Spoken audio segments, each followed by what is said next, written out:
Hello friends, welcome to career achiever. आज हम नया टॉपिक स्टार्ट कर रहे हैं, दैट इज़ एंजाइम्स। क्या होते हैं एंजाइम्स, इसको हम डिटेल में डिस्कस करने वाले हैं विद हिस्टोरिकल बैकग्राउंड।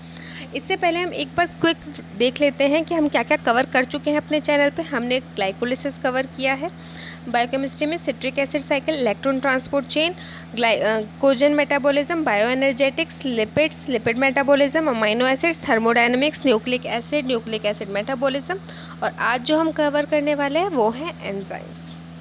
इसके अलावा हमने जेनेटिक्स भी कवर किया है, उसमें हमने रिकॉम्बिनेंट डीएनए टेक्नोलॉजी कवर किया है। इसके हमने टोटल मिला के 3 लेक्चर लिए हैं और काफ़ी डिटेल में इसको डिस्कस करा है। इसके बाद हमने वेक्टर्स पे बात करी, जिसमें हमने प्लाज्मिड वेक्टर्स को कवर करा और न्यूक्लिक एसिड की बात करी। माइक्रोबायोलॉजी में हमने फूड माइक्रोबायोलॉजी का इंट्रोडक्शन, उसके प्रिजर्वेशन मेथड्स और माइक्रोबियल एग्जामिनेशन हमने अब तक कवर कर लिया है। ठीक है, इतना कवर कर चुके हैं। अगर आपको लगता है कि कोई टॉपिक आपको देखना है या आपके सब्जेक्ट में है तो आप प्लीज़ उसको देख सकते हैं। आगे हम बढ़ते हैं, क्या होते हैं एंजाइम्स। ठीक है, वहाँ पे जल्दी जल्दी इसलिए बोला क्योंकि वो इतना इम्पोर्टेंट नहीं था। इम्पोर्टेंट ये है कि व्हाट आर एंजाइम्स। तो एंजाइम्स को हम बायो कैटलिस्ट कहते हैं। The question is what are bio catalyst. तो जब भी आपने रिएक्शंस पढ़ी होंगी, मान लीजिए कोई रिएक्शन है, ठीक है, एक मिनट, ए से बी बन रहा है, तो ए क्या है, रिएक्टेंट, बी क्या है, प्रोडक्ट। ये रिएक्शन होने में कुल मिला के 4 घंटे लग रहे हैं, मतलब 4 आवर्स लग रहे हैं। तो क्या होता है, अगर हम इसमें कैटलिस्ट डाल दें तो कैटलिस्ट क्या करेगा, इसी रिएक्शन को आधे घंटे में कवर कर देगा। मान लीजिए एक एग्जाम्पल लिया कि एक रिएक्शन 4 घंटे में कवर हो रही है, उसको कैटलिस्ट क्या कर रहा है, आधे घंटे में कवर कर ले रहा है। मतलब उस रिएक्शन का टाइम रिड्यूस कर रहा है और वेलोसिटी बढ़ा रहा है, रेट ऑफ रिएक्शन इंक्रीज कर रहा है विद डिक्रीजेंट। ठीक है, यही काम अगर हमारी बॉडी में कैटलिस्ट करता है तो उसको हम बायो कैटलिस्ट या फिर एंजाइम्स कहते हैं। ठीक है, बायो कैटलिस्ट का मतलब लिविंग सेल के अंदर, लिविंग सेल के अंदर यही काम कोई कंपाउंड करता है तो उसको हम एंजाइम्स कहते हैं। इसीलिए हम जब डिफाइन करते हैं एंजाइम्स को तो हम बोलते हैं they are bio catalyst that is synthesized by living cells. ये किस नेचर के होते हैं, तो प्रोटीन नेचर के होते हैं, लेकिन एक्सेप्शंस भी हैं, जैसे कि आरएनए कुछ आरएनए जो होते हैं वो भी एंजाइम की तरह एक्ट करते हैं, जैसे कि राइबोजाइम्स। और अगर हम एंजाइम्स की बात करें तो इनका कॉलोइडल और थर्मोलेबाइल कैरेक्टर होता है, मतलब ज़्यादा टेम्परेचर को बर्दाश्त नहीं कर पाते। एक्शन काफ़ी स्पेसिफिक होता है इनका। तो क्या होता है, जो एक एंजाइम्स होते हैं वो किस पे एक्ट करते हैं, सबस्ट्रेट पर। मान लीजिए, एक मिनट, मान लीजिए ये हमारा ए है सबस्ट्रेट, जिसको हमने अभी रिएक्टेंट कहा था। बॉडी में एक सबस्ट्रेट है, उससे क्या बनता है, प्रोडक्ट। इस सबस्ट्रेट से प्रोडक्ट बनाने के लिए जो काम करता है वो होता है एंजाइम। क्या करता है, 2 काम करता है। एक तो रेट ऑफ रिएक्शन को इंक्रीज कर देता है, वेलोसिटी उसकी इंक्रीज हो जाती है, और दूसरा क्या होता है, टाइम रिड्यूस हो जाता है, टाइम कम हो जाता है और रिएक्शन जल्दी परफॉर्म हो जाती है। ठीक है, अब आप लोगों ने सुना होगा कि जो है ना एंजाइम्स होते हैं, अब तक हम ऐसा कोई एंजाइम सिंथेसाइज नहीं कर पाए, मतलब इंडस्ट्रियली, जो इतनी तेज़ी से एक्ट करे जितने हमारे लिविंग सेल्स के करते हैं। मतलब हमारी बॉडी काफ़ी फास्ट होती है रिएक्शंस में। ठीक है, आगे हम बढ़ते हैं। तो मैंने आपसे कहा हम 3 चीज़ों पे बात करेंगे। एक हम बात करेंगे सबस्ट्रेट के ऊपर, एक हम बात करेंगे प्रोडक्ट के ऊपर, एक हम बात करेंगे एंजाइम्स के ऊपर। तो जो एंजाइम्स होते हैं इनका स्ट्रक्चर 3D स्ट्रक्चर होता है। टर्शियरी प्रोटीन्स होते हैं, है ना, ये टर्शियरी नेचर के होते हैं, 3D स्ट्रक्चर होता है। और इनके अंदर क्या होता है, इनके अंदर क्या करता है, सबस्ट्रेट आता है और बाइंड करता है। जिस साइट पे बाइंड करता है उसको हम बोलते हैं एक्टिव साइट, याद रखना, उसको हम एक्टिव साइट कहते हैं। यहाँ पर आकर सबस्ट्रेट एंजाइम से बाइंड करता है और बनाता है एंजाइम सबस्ट्रेट कॉम्प्लेक्स। ये एंजाइम सबस्ट्रेट कॉम्प्लेक्स जो होता है वो ज़्यादा स्टेबल नहीं होता। क्यों, क्योंकि प्रोडक्ट का फॉर्मेशन होना होता है। फिर प्रोडक्ट का फॉर्मेशन होता है और प्रोडक्ट क्या होता है, रिलीज़ हो जाते हैं एंजाइम से। दोबारा से ये जो एंजाइम है ये वैकेंट हो जाता है और जो प्रोडक्ट है वो रिलीज़ हो जाता है। ठीक है, दोबारा से ये जो एंजाइम होता है वो फिर से वैकेंट हो जाता है, दोबारा से सबस्ट्रेट इस पर बाइंड करता है, फिर से एंजाइम सबस्ट्रेट कॉम्प्लेक्स बनता है और फिर से प्रोडक्ट रिलीज हो जाता है। इस तरीके से साइकिल चलती रहती है। ठीक है, आगे बढ़ते हैं। अब इसकी शुरुआत कहाँ से हुई? सबसे पहले मैंने आपसे बात करी कैटालिसिस की। तो कैटालिसिस टर्म जो था वो बेrzelius ने दिया था 1836 में। इसका मतलब होता है डिसॉल्व करना, एक ग्रीक वर्ड है। इसके बाद 1978 में कुहने ने एंजाइम वर्ड दिया। उन्होंने ये देखा कि जो ये कैटालिसिस है वो बायोलॉजिकल सिस्टम में भी हो रही है, इसके अंदर देखा उन्होंने। तो इसलिए उन्होंने क्या करा, क्योंकि बायोलॉजिकल सिस्टम में हो रही है तो डिफ्रेंशिएट करने के लिए उन्होंने इसको एंजाइम नाम दे दिया। इसके बाद बर्नर आए, उन्होंने 1883 में आइसोलेट करा एंजाइम एक ईस्ट से, है ना, ईस्ट के सेल्फ्री एक्सट्रैक्ट से एक एंजाइम आइसोलेट करा, उसका नाम इन्होंने रख दिया जाइमेज। उन्हें नहीं पता था कि ये एंजाइम होता है, बाद में ये पता चला जो जाइमेज है ये भी एंजाइम होता है, कई सारे मिक्सचर एंजाइम के मिक्सचर से मिलकर बना होता है और क्या करता है, शुगर को अल्कोहल में कन्वर्ट कर देता है। फिर 1926 में जेम्स समनर ने क्या करा, आइसोलेट, सबसे पहली बार समनर ने आइसोलेट करा और क्रिस्टलाइज करा एंजाइम को जिसका नाम था यूरिएज। किससे? जैक बीन से। और उन्होंने ही देखा कि जो ये यूरिएज है ये एक प्रोटीन है। फिर बाद में काफ़ी सारे साइंटिस्ट आए। एक बार जॉन ने बाद में ये डिस्कवर करा कि जो गैस्ट्रिक एंजाइम्स होते हैं वो भी प्रोटीन नेचर के होते हैं। तो एक डिस्कवरी निकल कर आई कि सारे प्रोटीन नेचर के होते हैं एंजाइम्स, बट ऐसा नहीं होता, सारे एंजाइम्स प्रोटीन नेचर के नहीं होते। कुछ रीसेंट डिस्कवरीज में ये भी पता चला है कि जो आरएनए होते हैं वो भी एंजाइम की तरह एक्ट करते हैं, जैसा कि मैंने आपको एग्जाम्पल बताया राइबोजाइम। ठीक है, जब काफ़ी सारे एंजाइम्स की डिस्कवरी हो गई तो फिर ये ज़रूरत पड़ी कि क्यों ना अब इनका नामकरण, इनको क्लासीफाई करा जाए, जिससे कि स्टडी में थोड़ा सहूलियत मिले और हम उनको इजीली क्लासीफाई कर सकें, है ना, इजीली जब भी हमें ज़रूरत हो तो हम पता लगा सकें कि कौन सा एंजाइम कहाँ पर मिल जाएगा। तो इसीलिए उनका नामकरण होना बहुत ज़रूरी था। तो एंजाइम्स को दो ब्रॉड कैटेगरी के अंदर कैटेगराइज करा गया, एक थे इंट्रासेलुलर एंजाइम्स, एक थे extra cellular enzymes.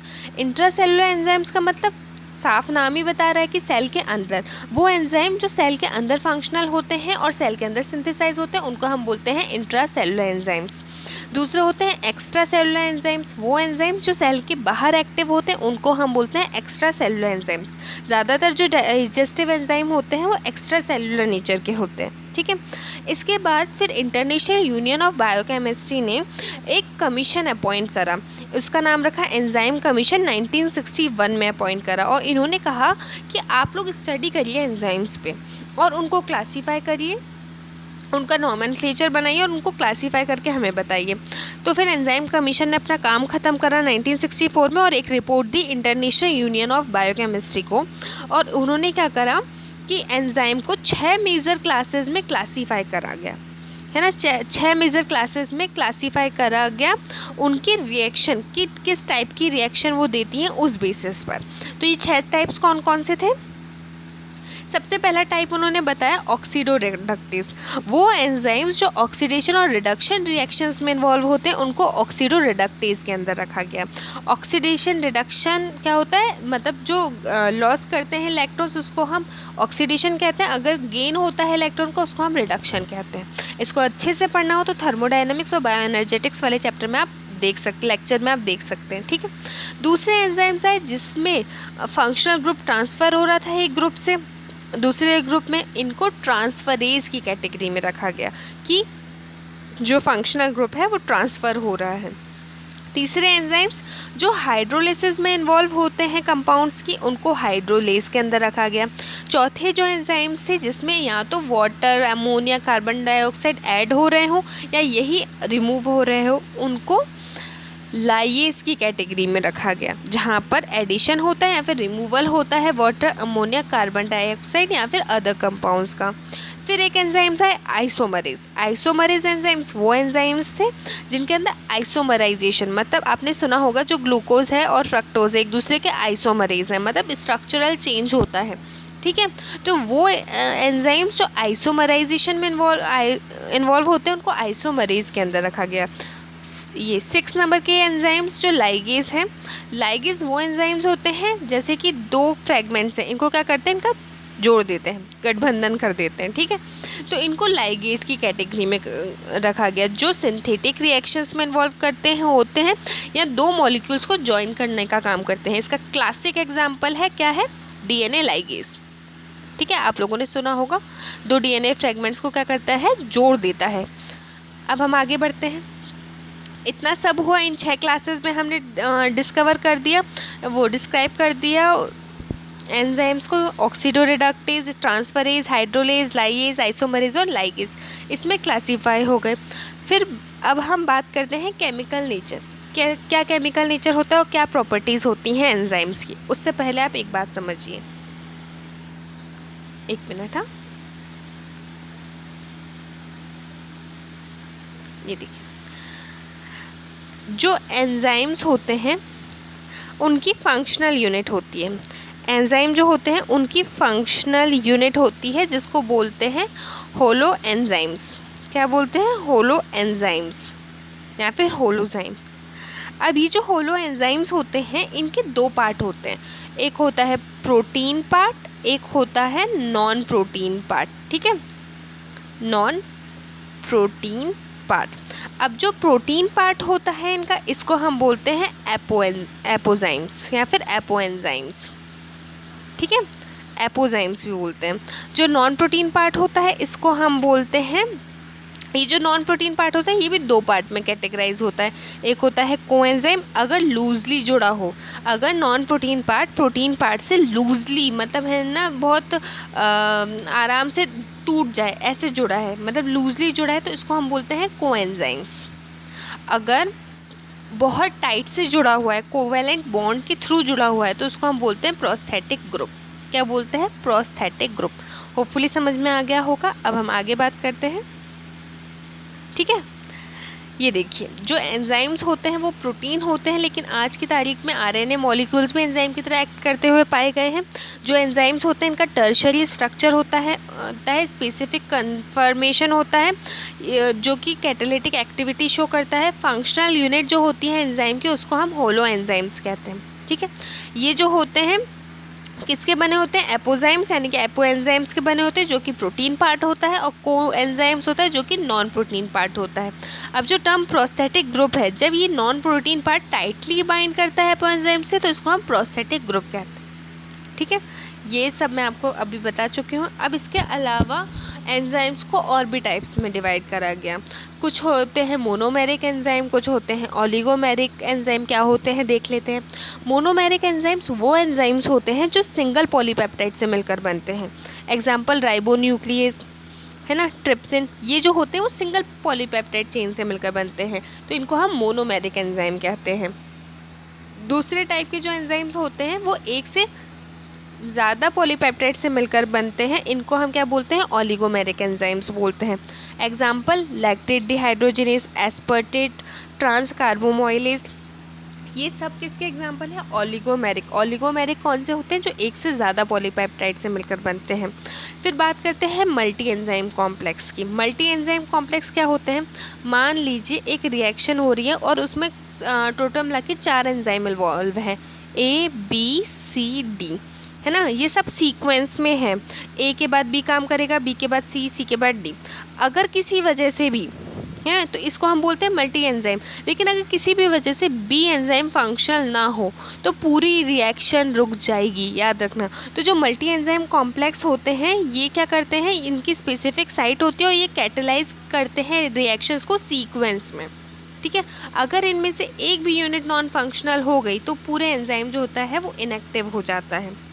Example pyruvate dehydrogenase, fatty acid synthase. आप लोगों ने अगर जिसने भी फैटी एसिड मेटाबॉलिज्म वाला चैप्टर पढ़ा है या देखा है तो उनको पता होगा कि उसमें फैटी एसिड सिंथेज एंजाइम था। ठीक है, वो कितने एंजाइम, वो 7 एंजाइम का कॉम्प्लेक्स था। अगर उनमें से एक भी एंजाइम फंक्शन ना करे तो वो पूरा जो कॉम्प्लेक्स है वो क्या हो जाएगा, इनएक्टिव हो जाएगा, वो काम नहीं करेगा। तो मल्टी एंजाइम कॉम्प्लेक्स के एग्जाम्पल क्या है, पायरुवेट डिहाइड्रोजिनेज, फैस यानी कि fatty acid synthase complex, prostaglandin synthase complex. ठीक है, तो हमने 3 टाइप के एंजाइम्स और पढ़े, एक मोनोमेरिक, एक ओलिगोमेरिक और एक मल्टी एंजाइम कॉम्प्लेक्स। अब हम बात करते हैं कौन कौन से फैक्टर्स होते हैं जो एंजाइम एक्टिविटी को अफेक्ट करते हैं। एंजाइम अफेक्ट करता है, सबस्ट्रेट अफेक्ट करता है। तो सबसे पहले हम बात करते हैं concentration of enzyme. Concentration of enzyme जो है, एंजाइम की कंसंट्रेशन और उसकी वेलोसिटी, उनका डायरेक्ट रिलेशनशिप है। अगर कंसंट्रेशन बढ़ेगी, जैसे जैसे कंसंट्रेशन बढ़ती जाएगी वैसे वैसे वेलोसिटी बढ़ती जाएगी। ठीक है, तो जो कंसंट्रेशन है एंजाइम की वो तब तक बढ़ेगी जब तक वेलोसिटी इंक्रीज होती जाएगी। तो ये डायरेक्टली प्रोपोर्शनल है एक दूसरे के। अब हम बात करते हैं दूसरा, कंसंट्रेशन ऑफ सबस्ट्रेट। स्टार्टिंग में क्या होता है कि जो सबस्ट्रेट कंसंट्रेशन है वो वेलोसिटी की कंसंट्रेशन के साथ बढ़ती जाती है, लेकिन एक टाइम ऐसा आता है कि सबस्ट्रेट की कंसंट्रेशन जो होती है वेलोसिटी के साथ नहीं बढ़ती, वो बढ़ती है लेकिन वेलोसिटी आगे नहीं बढ़ती, और क्या बन जाता है, हाइपरबोला स्ट्रक्चर बन जाता है।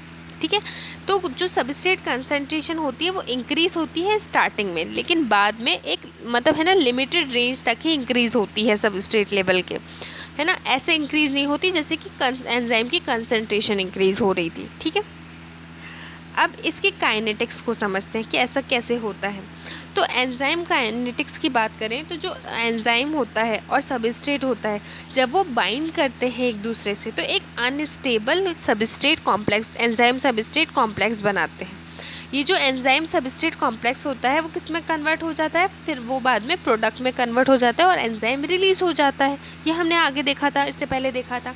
अब होता क्या है कि इसको होने के लिए जैसे एंजाइम और सबस्ट्रेट जब बाइंड करते हैं तो और रिएक्शन अगर फॉरवर्ड बढ़ती है, आगे की तरफ बढ़ती है, तो जो वेलोसिटी कांस्टेंट है वो k1 होता है, ये माना गया, ज्यूम करा गया।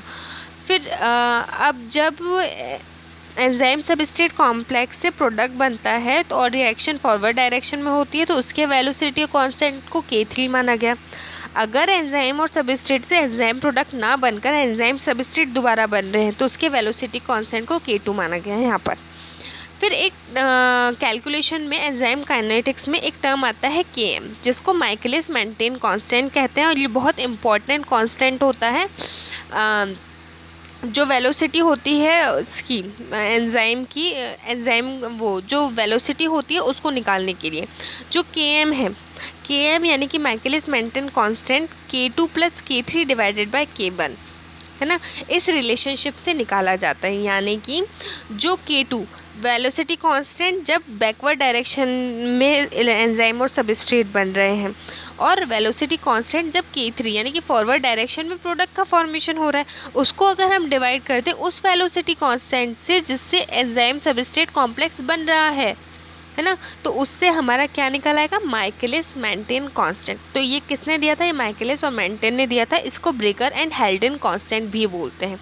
अब इसका रिलेशन वेलोसिटी के टर्म्स में देखिए ये क्या है, इसको हम वेलोसिटी, जो वेलोसिटी है हम उसको मेज़र करते हैं। वेलोसिटी को हम कैसे मेज़र करते हैं, जो Vmax होता है upon Vmax of concentration of substrate divided by Michaelis Menten constant plus concentration of substrate, इस इक्वेशन से हम इसको निकालते हैं। क्या हुआ, जो इसको निकालने के लिए माइकलिस मेंटेन ने क्या करा, एक मेज़र मतलब है ना अज्यूम करा। मैथ्स में सबसे ख़राब बात यही होती है कि उसमें एजम्पशन ही चलता है कि एज्यूम कि ये है, तो है ना, इन्होंने क्या है यहाँ पे एज्यूम करा कि जो मेजर्ड वेलोसिटी है, जो भी मेज़र करी हमने वेलोसिटी XYZ, वो हाफ ऑफ Vmax है। हाफ ऑफ Vmax का मतलब क्या है, मान लीजिए यहाँ पर Vmax आ रहा है ना, ये Vmax है, तो जो हमारी मेज़र है वो हाफ ऑफ Vmax है, जो हमने मेज़र कर दी है वेलोसिटी, हालांकि मेज़र नहीं हुई, बस एज्यूम कर लिया। ठीक है, तो इससे एक इक्वेशन बनी। तो फिर इसको जब हमने इस वाले फॉर्मूले में लगाया तो ये पता चला कि जो माइकलिस मेंटेन कांस्टेंट है वो सबस्ट्रेट की कंसंट्रेशन के इक्वल होता है। तो ये रिलेशनशिप इन्होंने निकाला, मतलब इन्होंने बताया जो सबस्ट्रेट कंसंट्रेशन होती है वो इक्वल होती है किसके, वो इक्वल होती है माइकलिस मेंटेन कांस्टेंट के, जब जो वेलोसिटी होती है, जो मेजर्ड वेलोसिटी होती है वो हाफ होती है Vmax की, ये इन्होंने बताया।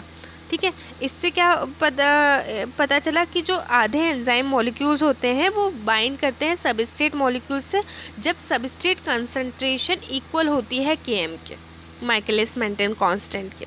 तो जितना Km कम होगा उतनी ज़्यादा स्ट्रॉन्ग एफिनिटी होगी एंजाइम की और सबस्ट्रेट की, और जितना ज़्यादा Km होगा उतनी ही क्या होगी, उतनी ही वीक एफिनिटी होगी between enzymes and the substrate.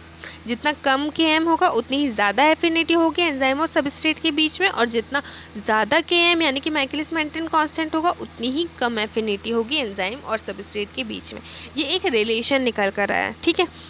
इसी रिलेशन के बेसिस पर फिर क्या हुआ कि इसमें ना कमियां दिखी। इसमें उन्होंने देखा कि आधा ये इन्होंने मेज़र कर लिया, ऐसे कैसे मेज़र कर लिया, ऐसा थोड़ी ना होता है। तो इन्होंने इसके बेसिस पे इन्होंने कहा कि ऐसा हम नहीं मानते, माइकलिस मेंटन कांस्टेंट की इस थ्योरी को इन्होंने चेंज करा। तो किसने चेंज करा? लाइन वीवर और बर्क ने। और इन्होंने क्या किया? रेसिप्रोकल प्लॉट दिया, इसका उल्टा कर दिया, है ना। Km यानी कि माइकलिस मेंटन कांस्टेंट को निकालने के लिए जो सबस्ट्रेट था, उन्होंने सबस्ट्रेट सैचुरेशन कर्व को एक्यूरेट नहीं बताया, जो कि माइकलिस मेंटन ने बताया था। तो इन्होंने कहा कि जो Vmax इन्होंने अप्रोच किया कि मान लिया कि हाफ ऑफ Vmax है मेजर्ड वेलोसिटी, वो एसिम्प्टोमेटिकली है ना। तो इन्होंने क्या करा, जो ये इक्वेशन थी जो हमने पहले पढ़ी, ये जो V = Vmax upon Km plus S है, इसको इन्होंने क्या करा, इसको इन्होंने इसका रेसिप्रोकल ले लिया, उल्टा ले लिया। तो V = Vmax of substrate of concentration divided by Km plus S का उल्टा करा, तो क्या निकल के आया? इक्वेशन क्या थी? V = Vmax concentration of substrate divided by Km plus S, ठीक है, Michaelis Menten constant plus substrate of concentration. इसका इन्होंने रेसिप्रोकल लिया, तो ये इक्वेशन निकल कर आई, है ना। फिर इन्होंने क्या करा, इस पूरी इक्वेशन को जब सबस्ट्रेट, है ना, जब सबस्ट्रेट से इन्होंने मल्टीप्लाई कर दिया, तो क्या निकल कर आया? इससे सबस्ट्रेट से इन्होंने 1 सबस्ट्रेट की कंसंट्रेशन से डिवाइड करा, तो इस टाइप की एक इक्वेशन निकल कर आई। तो इन्होंने ये देखा, जो अलजेब्रिक इक्वेशन होती है ज्योमेट्रिक, y = ax + b, ये वाली इक्वेशन होती है, ये इसके जैसी है ना। इसीलिए इन्होंने क्या करा, 1 वेलोसिटी को जो है इससे एक स्ट्रेट लाइन ग्राफ निकाला, है ना। इससे और सबस्ट्रेट वेलोसिटी और सबस्ट्रेट कंसंट्रेशन से एक स्ट्रेट लाइन ग्राफ निकाला, और स्लोप में बताया कि इस एक स्लोप निकाला, और इन्होंने बताया कि इस स्लोप की हेल्प से हम Km जो है और जो मेजर्ड वेलोसिटी है उसको डिटेक्ट करेंगे, ये इन्होंने बताया। तो थोड़ा अजीब सा है, मुझे भी पता है, लेकिन इसको अगर आप 1-2 बार पढ़ेंगे तभी आपको समझ में आएगा, तो कोशिश करना है 1-2 बार पढ़ने की। तो मेजर्ड वेलोसिटी निकालने का फॉर्मूला क्या होता है? ये होता है Vmax concentration of substrate divided by Michaelis Menten constant plus concentration of substrate. तो इससे इन्होंने, लाइन वीवर ने क्या करा, ये रिलेशन निकाला, इस रिलेशन से एक रेसिप्रोकल इन्होंने ग्राफ प्लॉट करा, ये इन्होंने मीन करा।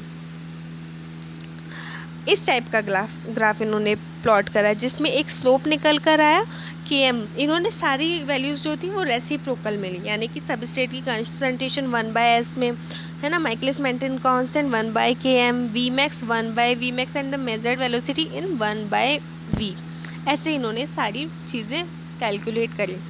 तो हमने अभी तक 2 इफ़ेक्ट पढ़े, एक कंसंट्रेशन का, एंजाइम कंसंट्रेशन का, और दूसरा सबस्ट्रेट कंसंट्रेशन का। तीसरा टेम्परेचर का क्या इफेक्ट पड़ता है, टेम्परेचर कैसा फैक्टर है एंजाइम के लिए। तो जो टेम्परेचर होता है, जैसे जैसे टेम्परेचर बढ़ता जाता है वैसे वैसे रिएक्शन भी बढ़ती जाती है, लेकिन एक मैक्सिमम टेम्परेचर ऐसा आता है जिसके बाद जो रिएक्शन होती है वो डिक्रीज़ होने लगती है। आप लोगों ने सुना होगा, जैसे अगर टेम्परेचर बहुत ज़्यादा होता है तो जो प्रोटीन होता है वो डीनेचर हो जाता है। ज़्यादातर जो एंजाइम होते हैं वो प्रोटीन नेचर के होते हैं, तो अगर एक्सेस में टेम्परेचर चला जाएगा तो जो प्रोटीन है वो डीनेचर हो जाएगा और उसकी एक्टिविटी ख़त्म हो जाएगी। तो जो वेलोसिटी होती है एंजाइम रिएक्शन की, वो तब तक बढ़ती है जब तक टेम्परेचर अपने मैक्सिमम लेवल तक नहीं बढ़ जाता। जैसे वो मैक्सिमम लेवल तक पहुंच जाता है तो फिर वो डिक्लाइन होना शुरू होता है और एक बेल शेप्ड कर्व हमें मिलता है। इतना समझ में आया। अब इसके बाद बात करते हैं हम पीएच के इफेक्ट की। सेम वैसा ही होता है जैसा हमारा किसका, टेम्परेचर का इफेक्ट होता है। इसमें क्या होता है, जैसे जैसे इंक्रीज होती है हाइड्रोजन आयन कंसंट्रेशन, वैसे वैसे क्या होता है, जो हमारी एंजाइम एक्टिविटी है वो इन्फ्लुएंस होती है। स्टार्टिंग में जब पीएच बढ़ता है तो हमारी जो एंजाइम रिएक्शंस होती है, एंजाइम वेलोसिटी है वो इंक्रीज होती है। जैसे ही पीएच रेंज मैक्सिमम वैल्यू तक पहुँच जाती है तो फिर उसके बाद जो रिएक्शन है वो डिक्रीज होने लगती है ना। और एक बेल शेप्ड हमें ग्राफ नज़र आता है, इस शेप का हमें ग्राफ नज़र आता है। इसके बाद बात करते हैं इफेक्ट ऑफ प्रोडक्ट कंसंट्रेशन। क्या होता है, हमारी ए से बी बन रहा है, अब बी तो बहुत सारा है ना, बी तो बहुत सारा है, तो अगर प्रोडक्ट की कंसंट्रेशन बहुत ज़्यादा हो जाती है तो वो भी क्या करती है, एंजाइम को इनहिबिट करती है, एंजाइम को रोकती है और एंजाइम की कंसंट्रेशन को वेलोसिटी को डिक्रीज़ करती है। तो जब एक्यूमुलेट हो जाता है रिएक्शन प्रोडक्ट तो इससे एंजाइम वेलोसिटी डिक्रीज़ हो जाती है। इफेक्ट ऑफ एक्टिवेटर्स का काफ़ी इफेक्ट देखने को मिलता है। ज़्यादातर जो एंजाइम होते हैं उनको ऑर्गेनिक मेटल कैटायंस, जैसे कि हम बोलते हैं ना कोफैक्टर्स की ज़रूरत है, जैसे magnesium ion, manganese, zinc, calcium, cobalt, copper, ये सब क्या करते हैं, इन रिएक्शंस को एक्टिवेट करते हैं, कई सारे एक्टिवेशंस में काम करते हैं। तो एंजाइम्स को दो कैटेगरी में डिवाइड करा गया, ठीक है। एक थे metal activated enzymes. Metal activated enzymes वो एंजाइम्स होते हैं जो टाइटली बाइंड नहीं होते एंजाइम से और इजीली एक्सचेंज हो जाते हैं, जैसे कि एटीपीएस में मैग्नीशियम आयन और कैल्शियम आयन, एनोलेज में मैग्नीशियम आयन। तो ये क्या करते हैं, इजीली एक्सचेंज हो जाते हैं और बहुत ज़्यादा टाइटली बाइंड नहीं होते। दूसरे होते हैं मेटलो एंजाइम्स। मेटलो एंजाइम्स वो एंजाइम्स होते हैं जो होल्ड करके रखते हैं मेटल को टाइटली और इजीली एक्सचेंज नहीं होते।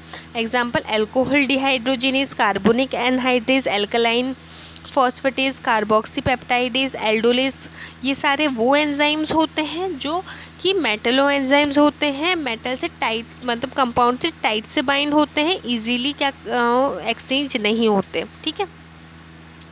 फिर बात करते हैं हम इफ़ेक्ट ऑफ टाइम की। तो जो इफ़ेक्ट ऑफ टाइम, आइडियल और ऑप्टिमल कंडीशंस अगर हों, अगर प्रॉपर पीएच हो, प्रॉपर टेम्परेचर हो, तो जो एंजाइम रिएक्शंस होती हैं उनमें कम टाइम लगता है। लेकिन अगर इनमें इन ऑप्टिमल कंडीशंस में कोई ऑल्ट्रेशन हो जाए तो जो रिएक्शंस होती हैं वो टाइम ले लेती है ना। तो आइडियल कंडीशंस में तो टाइम जो होता है वो कम लगता है रिएक्शन का, लेकिन अगर वेरिएशन हो जाए ऑप्टिमल कंसंट्रेशन में तो रिएक्शन में टाइम ज़्यादा लग जाता है। अब हम बात करते हैं एक्टिव साइट्स की। टाइम होने वाला है, बस 3 मिनट बचे हैं। एक्टिव साइट्स की, एक्टिव साइट्स क्या होती हैं, तो ये मान लीजिए एंजाइम है, एंजाइम्स पे जहाँ पर आके सबस्ट्रेट बाइंड करता है उसको हम बोलते हैं एक्टिव साइट। जैसे ही एंजाइम पर सबस्ट्रेट बाइंड करेगा तो क्या बनेगा, एंजाइम सबस्ट्रेट कॉम्प्लेक्स बन जाता है। तो जो एक्टिव साइट होती है, जिसको हम एक्टिव सेंटर भी कहते हैं एंजाइम का, ये वो स्मॉल रीजन होता है जहाँ पर आकर सबस्ट्रेट बाइंड करता है और पार्टिसिपेट करता है कैटालिसिस में, ठीक है। इतना समझ में आया। अब हम बात करते हैं, देखिए एंजाइम बन रहे हैं, रिएक्शन हो रही है, जितनी ज़रूरत हो उतनी ही होगी, एक्स्ट्रा में तो नहीं होगी, है ना। अगर ज़्यादा रिएक्शन हो जाएगी तो बहुत ज़्यादा प्रोडक्ट बनता जाएगा, ठीक है। कोई लगाम तो होनी चाहिए। तो क्या होता है, सॉरी, एंजाइम को इनहिबिट करने के लिए कुछ इनहिबिटर्स होते हैं। तो जो एंजाइम इनहिबिटर होते हैं ये वो सब्सटेंस होते हैं जो बाइंड करते हैं एंजाइम से और डिक्रीज़ करते हैं कैटालिटिक एक्टिविटी को उस एंजाइम की। तो ये जो इनहिबिटर होते हैं वो ऑर्गेनिक और इनऑर्गेनिक नेचर के होते हैं। 3 कैटेगरीज में इनको डिवाइड करा गया। एक होते हैं रिवर्सिबल इनहिबिटर्स, है ना, एक होते हैं इरिवर्सिबल इनहिबिटर्स, एक होते हैं एलोस्टेरिक इनहिबिटर्स। अब ये क्या होते हैं, है ना, इनके बारे में हम डिटेल में आने वाले लेक्चर्स में पढ़ेंगे, ठीक है। तो आज के लिए इतना, थैंक यू सो मच। अगर आपको ये लेक्चर पसंद आया हो तो आप लाइक कर सकते हैं, चैनल को सब्सक्राइब कर सकते हैं, अपने दोस्तों के साथ शेयर कर सकते हैं और पढ़ सकते हैं, अपने नोट्स बना सकते हैं, कमेंट में बता सकते हैं कि आपको लेक्चर कैसा लगा। अगर कोई कमी रह गई हो तो बता देना please. Thank you so much. आने वाले लेक्चर में हम इसको डिटेल में और देखेंगे। Thank you.